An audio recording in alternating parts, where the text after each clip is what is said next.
Donald Trump ने BRICS countries को एक बहुत बड़ी धमकी लगा दी है टैरिफ्स के हवाले से। आज की इस वीडियो में हम जानने की कोशिश करेंगे कि ये धमकी क्या है और क्यों लगाई है डोनाल्ड ट्रंप ने ब्रिक्स कंट्रीज पर। हम समझेंगे अमेरिका में गिरती हुई मैन्युफैक्चरिंग जिसकी वजह से ट्रंप जैसे लोगों की चीखें निकल गई हैं और किस तरह अमेरिका बहादुर चाइना के मुकाबले में बहुत पीछे रह गया है। तो ट्रंप साहब कहते हैं कि the idea that the BRICS countries are trying to move away from the dollar while we stand by and watch is over.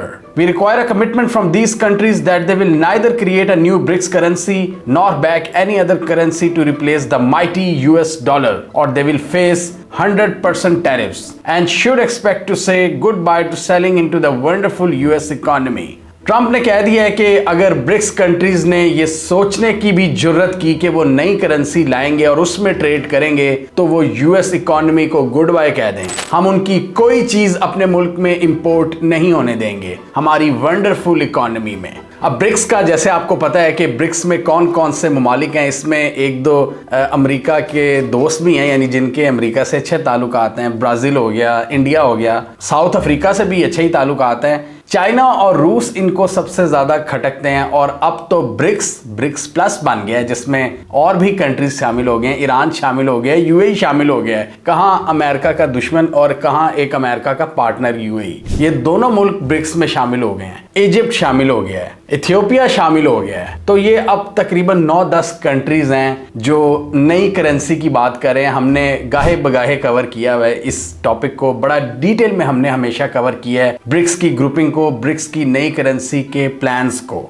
इस हवाले से ब्राज़ील के जो प्रेसिडेंट हैं लुला डी सिल्वा, उन्होंने बड़ी दफ़ा बात की हुई है कि हमें नई करेंसी की तरफ जाना चाहिए। और रशिया यूक्रेन जंग के बाद से लेकर अब तक हम देख रहे हैं कि किस तरह चाइना और रूस लोकल करेंसीज में ट्रेड कर रहे हैं और रूस ईरान और सेंट्रल एशिया के साथ बार्टर ट्रेड सिस्टम पर काम कर रहा है। चाइना और दूसरी इकोनॉमीज के साथ लोकल करेंसी में ट्रेड कर रहा है और अपनी करेंसी यान को भी आगे ला रहा है। और इसी तरह भारत और रूस ने भी लोकल करेंसीज में ट्रेड को एक्सप्लॉइट करने की बात की है। और अभी रिसेंट जो ब्रिक्स समिट हुई थी उसमें भी यही सजेशन आई थी कि हमें नई करेंसी की तरफ मिलकर काम करना चाहिए, क्योंकि अभी तो उसकी चीज़ें फाइनलाइज नहीं हैं और जो पूरे स्ट्रक्चर्स हैं वो अभी डिसाइडेड नहीं है। तो जब तक वो नई करेंसी इस्टेब्लिश नहीं होगी, इन सब मुल्कों ने अहद किया है कि अपनी लोकल करेंसीज में ट्रेड को बढ़ाएंगे, जो आहिस्ता आहिस्ता बढ़ रही है। और चाइनीज करेंसी की बात करें तो वो तेजी से इस वक्त डॉलर के बाद एक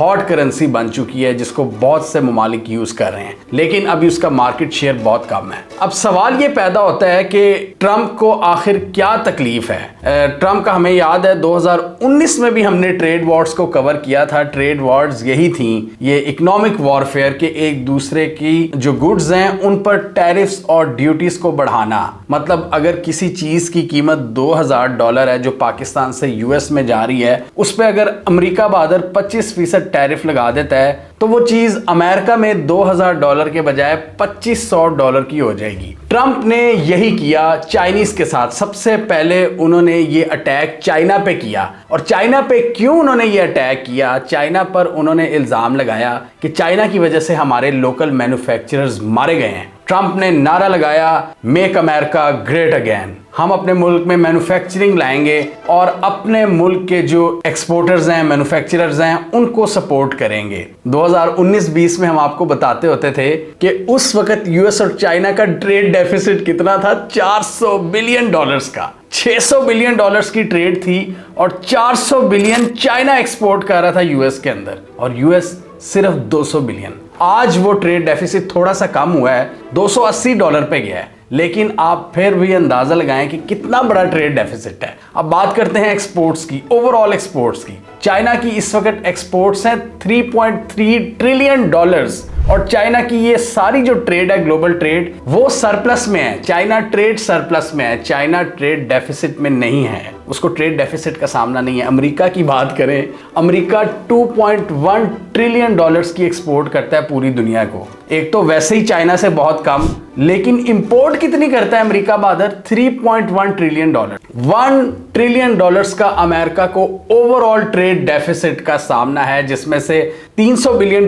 का ट्रेड डेफिसिट सिर्फ सिर्फ चाइना के साथ ट्रेड में आता है। अमेरिका ने पूरी दुनिया को ये छूट दी हुई थी कि आप हमारे मुल्क में ज्यादा एक्सपोर्ट करो, हम आपके मुल्क में कम इंपोर्ट करेंगे, हम ट्रेड डेफिसिट बर्दाश्त कर लेंगे। और आज अमेरिका की इकोनॉमी की ये सूरत हाल आ गई है कि इस ट्रेड डेफिसिट की वजह से बहुत से लोग जो अमेरिका फर्स्ट की बात करते हैं, उनके मैन्युफैक्चरर्स, उनकी चीखें निकली हुई हैं और ट्रंप उनके अलमबरदार बन गए हैं। अब देखें ना, ये बात तो उनकी सच है कि भाई हम ही क्यों पूरी दुनिया को ये मौका दें कि वो हमारे साथ ट्रेड में ट्रेड सरप्लस हासिल करें। पाकिस्तान की ही एग्जांपल देख लें, हमारी $10 बिलियन की ट्रेड है अमेरिका से, हम $6.5 बिलियन की अमेरिका को एक्सपोर्ट करते हैं, हालांकि हम वो कंट्री है जिसकी कोई एक्सपोर्ट नहीं है। अमेरिका ने हमें भी ये लेवरेज दिया हुआ है कि आप हमें ज़्यादा एक्सपोर्ट कर लो, हम आपको कम करते हैं। अमेरिका सिर्फ हमें $3.5 बिलियन की चीज़ें देता है और हम $7 बिलियन के करीब। थैंक यू अमेरिका बहादुर। ये अमेरिका बहादुर ने लेवरेज दिया है पूरी दुनिया को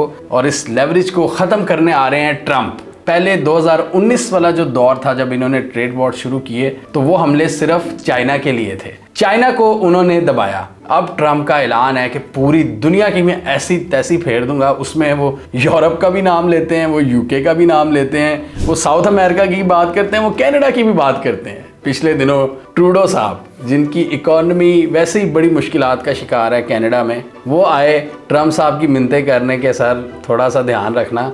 वो हमने मुलाकात देखी, उन्होंने कहा बड़ी ज़बरदस्त हमारी कन्वर्सेशन हुई है। तो सारी दुनिया ने देखा कि वो किस तरह ट्रंप से टैरिफ्स के हवाले से रियायत लेने आए थे। मैक्सिको के भी जो लीडर्स हैं वो फौरन भाग कर आए हैं ट्रंप से मिलने कि वो कहीं ज़्यादा टैरिफ्स ना आयद कर दें। ट्रंप का इस दफ़ा प्लान ये है कि 100% टैरिफ्स में इजाफा करूंगा। जो कंट्री मेरी बात नहीं सुनेगी या जो हमें नुकसान देगी ट्रेड में या किसी जियोपॉलिटिकल वॉरफेयर में, 100% टैरिफ्स में इजाफा होगा। चाइना के साथ तो ये करेंगे ही करेंगे। चाइना इसके ऑल्टरनेटिव्स प्लान भी बना बैठा है, पहले ही चाइना तैयार बैठा है। चाइना अपने मुल्क में इकोनॉमी में नए नए प्लान्स बना रहा है ताकि जो इतनी ज़्यादा एक्सपोर्ट्स उनकी कम हो जाएंगी यूएस की इन ड्यूटीज़ के बाद, तो वो उस हवाले से अपने इकदाम कर रहा है। और पूरी दुनिया इस वक्त परेशान है। इनके जो पार्टनर्स बैठे हैं यूरोपीय यूनियन में और यूके में, वो भी परेशान नज़र आते हैं। और ट्रंप ने ये अपने इंटरव्यूज़ में भी जिक्र किया हुआ है इस टैक्टिक का, इस प्रेशर टैक्टिक का। ट्रंप ने बड़े इंटरेस्टिंग अंदाज में ये स्टोरियाँ सुनाई हुई हैं कि किस तरह निगोसिएशंस हम करते हैं। अगर कोई मतलब मेरे आगे ज़्यादा बोलने की कोशिश करे तो मैं सीधा उससे कहता हूँ कि मैं इतना टैरिफ बढ़ा दूंगा, अब बात कर। और वो कहते हैं कि वहाँ पर उसकी हवा निकल जाती है और वो घुटने टेकने पर मजबूर हो जाता है जब मैं टैरिफ्स बढ़ाने की बात करता हूँ, क्योंकि वो ट्रंप कहते हैं कि हम अमेरिका बहादुर हैं, हम सबसे बड़ी सुपर पावर हैं, हम ये कर सकते हैं, हमारे पास ये लेवरेज है, लेकिन हम करते नहीं हैं। हम क्यों $1 ट्रिलियन के ट्रेड डेफिसिट के साथ बैठे हुए हैं, पूरी दुनिया को क्यों कम बेच रहे हैं और ज़्यादा ले रहे हैं? ये नहीं होना चाहिए। And they don't have to pay. And if by the higher the tariff, the more likely it is to have them come into the higher the tariff, the more you're going to put on the value of that piece, those goods, the higher people are going to pay in shops. Ready? The higher the tariff, the more likely it is that the company will come into the United States and build a factory in the United States, so it doesn't have to pay the tariff. That will take many, as you know, that will take many years. In fact, I'll tell you, there's another theory is that the tariff, you make it so high, so horrible, so obnoxious that they'll come right away. When I do the 10%, 10% is really, first of all, 10% when you collect it is hundreds of billions of dollars. The numbers that you're talking, all reducing our deficit. But really, so there's two ways of looking at a tariff. You can do it as a money-making instrument, or you can do it as something to get the companies. Now, if you want the companies to come in, the tariff has to be a lot higher than 10%, because 10% is not enough. Guys, they're not going to do it for 10. But you make a 50% tariff, they're going to come in. China तो बहुत बड़े margin से trade surplus में है, उसके बाद ये दूसरे कंट्रीज आते हैं और अमेरिका बेचारा इतनी बड़ी इकोनॉमी के बावजूद ट्रेड डेफिसिट में है। ट्रंप साहब आगे भी अपने इस लेवरेज का इस्तेमाल करेंगे और कई जगहों पर इसको एक प्रेशर टैक्टिक के तौर पर भी यूज करेंगे, टैरिफ्स और ड्यूटीज की धमकी को। दूसरी तरफ ब्रिक्स की बात करें तो वहां पर भी बड़े बड़े डिसीजंस लिए जा रहे हैं चाइना और रूस की बात करें, वो तो बड़ा पुश कर रहे हैं ये इमर्जिंग इकोनॉमीज को कि देखो आपको डॉलर से जान छुड़ानी पड़ेगी। और ये वैसे भी दुनिया ने देखा है, ईरान ने देखा है, रशिया ने फेस किया है फर्स्ट हैंड कि उसके साथ हुआ क्या है। उसके सारे डॉलर्स उन्होंने जब्त कर लिए, उस पर पाबंदी लगा दी कि तुम डॉलर में ट्रेड नहीं कर सकते। रूस को मजबूर किया गया कि लोकल करेंसीज में ट्रेड करें। रूस से वेस्ट ने तिजारत बंद कर दी, उनके डॉलर में ट्रेड ख़त्म कर दी, स्विफ्ट पेमेंट सिस्टम से निकाल दिया। तो अब रूस क्या कर रहा है, रूस एशियाई मार्केट्स के साथ अपनी ट्रेड को बढ़ा रहा है लोकल करेंसीज में। और इसलिए ये इनको समझा रहे हैं, ये पुतिन और शी जिनपिंग जैसे लीडर्स, कि देखो अगर आप पर कल को सैंक्शंस लगी तो मगरबी दुनिया तो आपसे ट्रेड करना छोड़ देगी। हम होंगे आपके साथ, ये एशियाई ब्लॉक आपके साथ होगा, ब्रिक्स आपके साथ होंगे, एससीओ आपके साथ होंगे, हम आपके साथ होंगे जो आपकी इकोनॉमी को बचाएंगे, बेशक सैंक्शंस लग जाएं। हमने तो बचपन से ही सुना ना कि भाई सेंट्रल बैंक में या स्टेट बैंक में डॉलर्स खत्म तो इकोनॉमी खत्म। लेकिन रूस ने ये करके दिखाया कि अगर आपके पास डॉलर्स नहीं भी हैं तो आप अपनी लोकल करेंसी में ट्रेड कर सकते हो, चाइना के साथ, भारत के साथ, बड़ी बड़ी इकोनॉमीज के साथ। इसके लिए जरूरी है कि ये जो एशियाई ममालिक हैं ये इकट्ठे हो जाएं और आपस के जो इनके इख्तलाफात हैं वो ख़त्म करें। क्योंकि डॉलर की बदमाशी पूरी दुनिया ने देख लिया है कि किस तरह अमेरिका डॉलर को एज अ हथियार यूज़ करता है। और अभी भी अमेरिका की हेजीमनी की सबसे बड़ी रीज़न ये डॉलर ही है। जब तक डॉलर ताकतवर रहेगा अमेरिका की सैंक्शंस और अमेरिका की ताकत भी बाअसर रहेगी। जिस दिन डॉलर को कोई चैलेंज करने वाला आ गया अमेरिका की हेजीमनी भी चैलेंज हो जाएगी। और इसलिए ट्रंप ने इन सबको पैगाम दे दिया है कि बंदे दे पुत्र बन जाओ और सोचना भी मत नई ब्रिक्स करेंसी का।